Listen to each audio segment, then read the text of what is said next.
Hello दोस्तों, आप सबको फर्जन की पाठशाला में स्वागत है। आइए आज हम जानते हैं एक नए निबंध जो है प्रदूषण की समस्या। ये निबंध कई बार आ चुके हैं। अब लोग सन को देख सकते हैं, 2012, 15, 18 और 22 में आ चुके हैं। इसके आने की संभावना रहती है। चलिए आज हम शुरू करते हैं। पहला जो है वो है प्रस्तावना। पर्यावरण प्रदूषण और समस्त विश्व के लिए चुनौती बन रहा है। इस समस्या का अविलंबन निवारण होना आवश्यक है। आज आकाश, वायु, जल धरती सब प्रदूषित हो रहे हैं। अपनी सुख सुविधाओं के लिए मानव प्राकृतिक संपदाओं का निरंतर दोहन करता जा रहा है। पेड़ कटते जा रहे हैं। यही कारण है कि आज इंसान स्वच्छ वायु में सांस लेने को तरस गया है। प्रदूषण विश्व की सबसे बड़ी समस्याओं में से एक है, जो कम होने के बजाय प्रतिदिन बढ़ती जा रही है। प्रदूषण की वजह से पृथ्वी पर मौजूद सभी जीव जंतुओं को विभिन्न प्रकार से बीमारियों का सामना करना पड़ रहा है। जीव जंतुओं के साथ प्रकृति को भी इस दूषित वातावरण को भोगना पड़ रहा है। ग्लोबल वार्मिंग, ओजोन परत ह्रास और हरित गृह प्रभाव जैसे बड़ी बड़ी समस्याओं में भी प्रदूषण का ही योगदान है। और ये प्रदूषण हमारे द्वारा ही निर्मित रासायनिक कारकों से उत्पन्न है। प्रदूषण की यही समस्या समस्त मानव जाति के लिए घातक साबित हो सकती है। प्रदूषण के प्रकार। प्रदूषण के पहले जो प्रकार है वो है जल प्रदूषण। मनुष्य अपने शरीर में जो कुछ सेवन करता है उसके स्वच्छता बहुत ही महत्वपूर्ण है। जल मनुष्य और समस्त जीवों के लिए बहुत ही आवश्यक है। जल के बिना जीवन की कल्पना भी नहीं की जा सकती। जल की स्वच्छता का स्तर बहुत कम होता जा रहा है, जिसका मुख्य कारण नदियों, तालाबों और जलाशयों के पानी के कारखानों के द्वारा अपशिष्ट रासायनिक पदार्थ को विसर्जित करना है। ये प्रदूषण बहुत ही हानिकारक है और मनुष्य के शरीर में गंभीर बीमारियां उत्पन्न करते हैं। दूसरा जो है वो है वायु प्रदूषण। वायु प्रदूषण की समस्या सबसे गंभीर विषय है।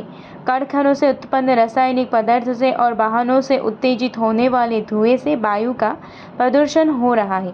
हवा के अंदर बहुत ही हानिकारक और जहरीली गैसों का मिश्रण हो रहा है, जो सीधे तौर पर मनुष्य के शरीर के अंदर जाती है और प्रभावित करती है। तीसरा जो है वो है ध्वनि प्रदूषण।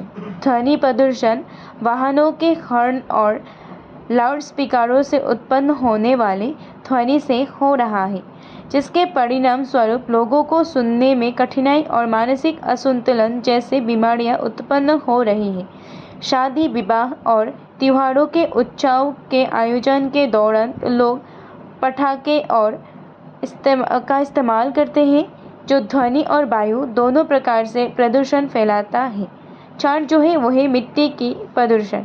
मिट्टी की गुणवत्ता धीरे धीरे कम होती जा रही है। भूमि के ऊपर बहुत से जहरीले और हानिकारक पदार्थ विसर्जित किए जा रहे हैं और जिनका अपघटन नहीं हो पाता है।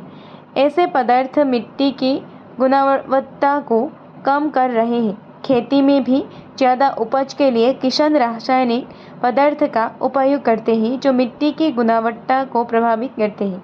प्रदूषण का हानिकारक प्रभाव।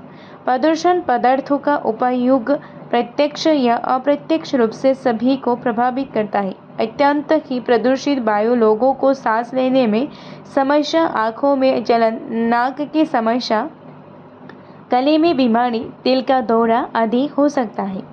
वायु प्रदूषण का प्रभाव वातावरण में पड़ता है। जल में प्रदूषित पदार्थ के विसर्जन से जलीय जीवों की कई प्रजातियों का पतन हो रहा है। ये प्रत्यक्ष रूप से पूरी भोजन श्रृंखला को प्रभावित कर रहा है। भूमि प्रदूषण कई प्रकार के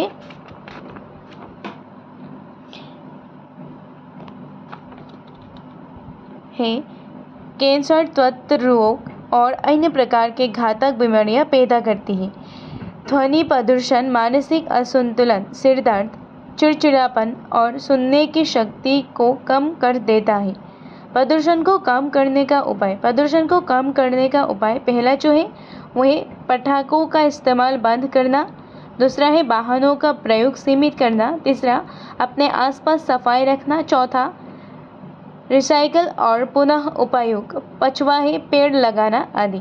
निष्कर्ष में हम देखते हैं, अतः हम ये कह सकते हैं कि प्रदूषण वर्तमान समाज के लिए एक भयंकर समस्या का रूप ले रहा है, जिससे आने वाली पीढ़ी को भी बहुत नुकसान पहुंचेगा और इसे हम सबको एकत्रित होकर रोकने की पूरी कोशिश करनी चाहिए, क्योंकि पर्यावरण ही मनुष्य के जीवन का आधार है और पर्यावरण को बचाना हमारा कर्तव्य है। शुक्रिया।